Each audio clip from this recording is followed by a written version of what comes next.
Are you unsure of how frequently you should train your squat, your bench press, and your deadlift to maximize your progress, but still get stronger and stay healthy? Well, I'm gonna help you do that today. Let's get to it. Hey there, Smitley here from Thirst Gym, and today I'm gonna help you figure out how often you should be squatting, bench pressing, and deadlifting. Now, I know in powerlifting, it's become very popular to hit incredibly high frequencies of these lifts. And while I can see some merit to that, it somewhat depends upon where you're at, not only in terms of your career, your training age, your chronological age, and also your experience and strength level. Those are all going to dictate how frequently you should touch the barbell for a specific lift, because at the end of the day, one, we've got to stay in one piece to get to the competition, but two, we also want to make sure we're doing this for the long haul to maximize our strength gains. You might get strong incredibly quickly, but if you start to slow down and burn out also very quickly, that defeats the purpose, because strength is a long-term play. It's not gonna be something you can do over a couple of years. You want to be thinking more of decades to maximize your full strength. So let's talk about those layouts. All right, so let's get started with understanding some recovery things here first. So the main thing we understand with our squat, our bench press, and our deadlift is we want to be able to recover not only from session to session, but week to week and month to month. If we dig ourselves too much of a ditch, it becomes very hard to dig out of that ditch and come back up to a normal position where we can continue to make progress, right? So if we dig too deep, it becomes that we're having to backtrack a lot to get back to the starting point, and that's what you don't want to do. I think that's the first mistake young lifters make, is they go too hard too fast and don't play the long-term play. If you're getting ready for a competition, it's not about the weights that you're hitting week one of prep. Nobody cares about that.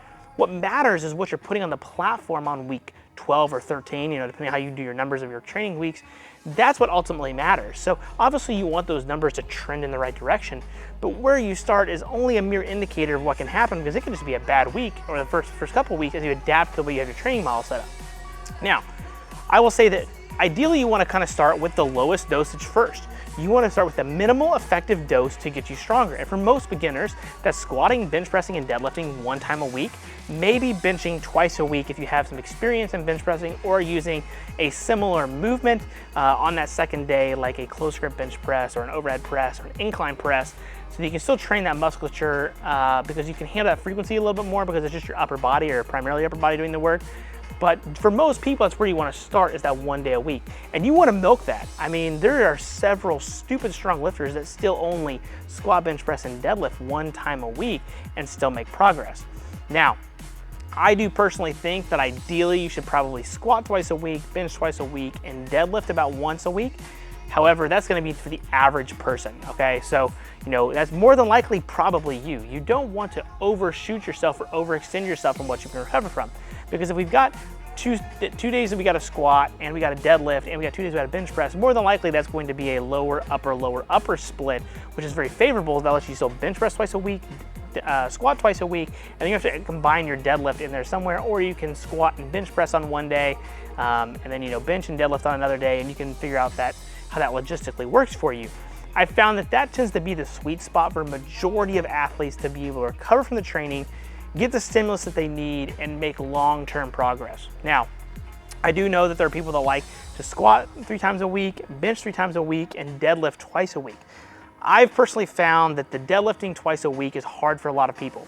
And if you're going to go down this route of incredibly high frequency, you've got to understand that you've got to have high, medium, and low training days. And not only do you have to have those high, medium, low training days for each of the lifts, ideally you need to make sure that you keep your low day a low day, and your high day a high day, and your medium day a medium day.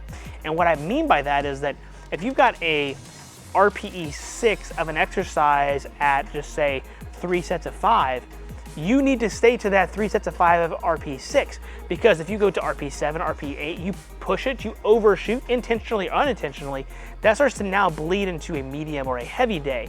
And now that you've got 2 medium or 2 heavy days, now you can see how we're digging that ditch and digging ourselves a problem that's going to make it hard to get out, because now our next light day is going to have to be even lighter, or our heavy day or a medium day are now going to have to step back our heavy day to a medium, or medium to a light, and that may not be the most ideal way that we've got our training oriented.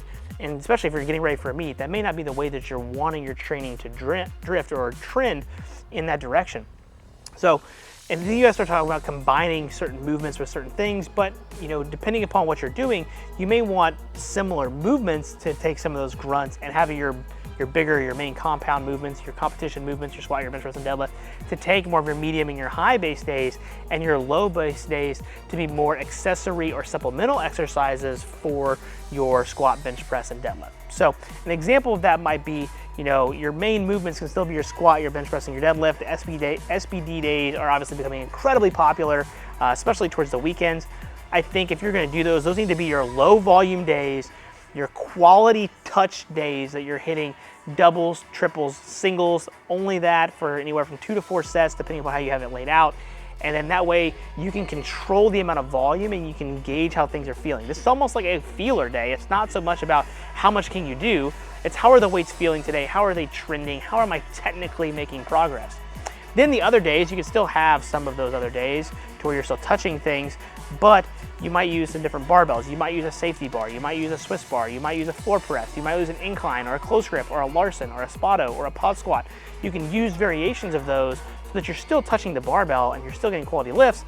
But again, the goal is to not burn yourself out with those activities. So those are usually things that I like to keep around the RP7, RP8 at the absolute most, and use them as drivers for the main movements. And if those happen to be trending or driving in the right direction for those SBD-based people or higher frequency people, then we know that our training is making progress the way it is. But again, you gotta be honest with not only your RPE, how things feel, and again, making sure that you're not bleeding into other sessions by overshooting.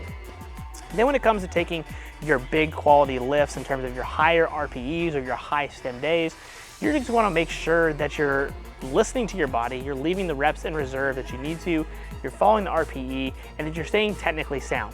The worst thing about the high frequency aspect is if you take shitty reps at high frequency, they're always gonna be shitty reps. You're never gonna clean up a shitty rep from doing more shitty reps. And that's where I think the lower RPE work, so long as you can maintain it, keep your technique nice and fluid, lets you push weights a little bit more on the heavier day, but you still want to maintain as much technique as humanly possible.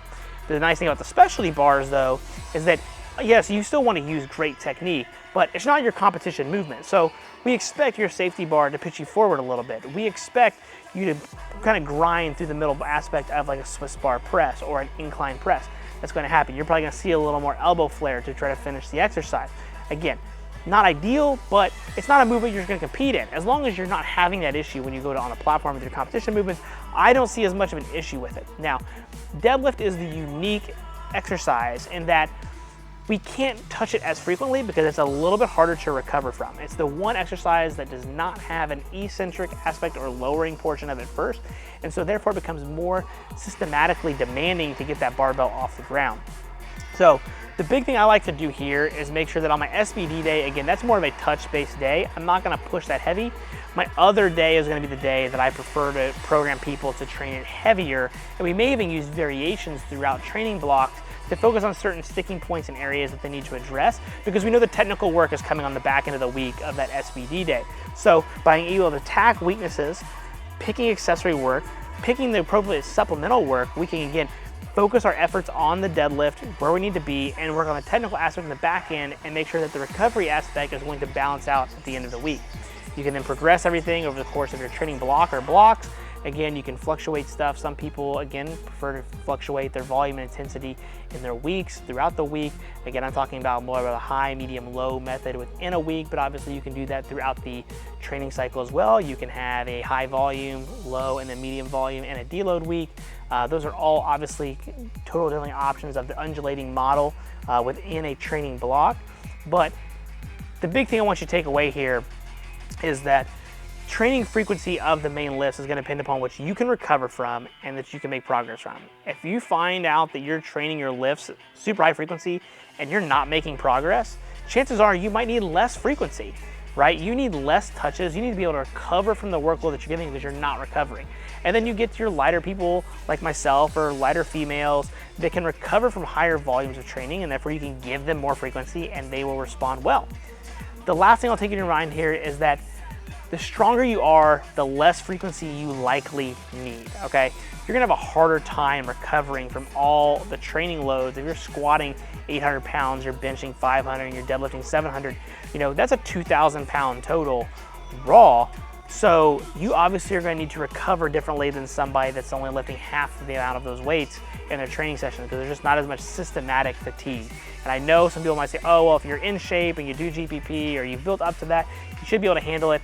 I don't care what anybody says. If you squat 800 pounds or, you know, 700 pounds, whatever it is, and you deadlift 700 pounds and you bench 500, if you try to do all those maximally every SBD day, you're gonna be fried in a number of weeks, because you know how you feel after you've done a meet of all those. I know you're not gonna push it towards as much as you would as a meet, but again, do you really wanna create that much systematic fatigue on the back end of the week when you come into a new training week and you're feeling that back end of the week?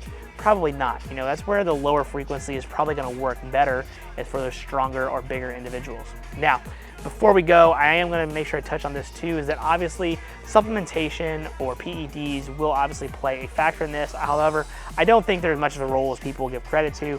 I do think they are going to help you recover quicker and utilize the substances that you're taking in more, but they're not going to be the game changer that you think that they are. They will obviously improve your recovery. They might let you be able to handle loads more frequently, recover from those loads more frequently so that you can train more frequently. But again, once you get stupid strong and you get to some of these crazy weights, at the end of the day, that systematic fatigue is not gonna matter. It's not gonna dissipate that. We're mainly talking about the muscular level of actually lifting the loads. And so as you get stronger, it's not gonna really matter as much from the people that I've talked to and that I've been surrounded with, that the lower frequency just tends to work better for them, regardless of whether you're natural or not natural.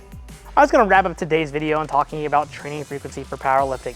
I know it might have seemed kind of redundant at times, but I do think the training frequency of the main lifts has obviously trended towards very high frequency. And while I think there can be some merit to it, I know people think that I've got truly just a conjugate background, but I do work with people in undulating periodization or DUP. I've got several athletes that I work that with, and I've got athletes all over the spectrum of how much frequency they're working with. That's because I'm focusing their frequency on what they need to recover to continue to make progress. I'm not trying to fit somebody into a little box just because they want an SBD day or they want to be able to squat 3 times a week. At the end of the day, I don't care how many times a day you want to do, or a week you want to do something, how often you want to train and exercise. It's about how frequently should we train it so we continue to make progress, and that progress is sustainable and we can stay healthy.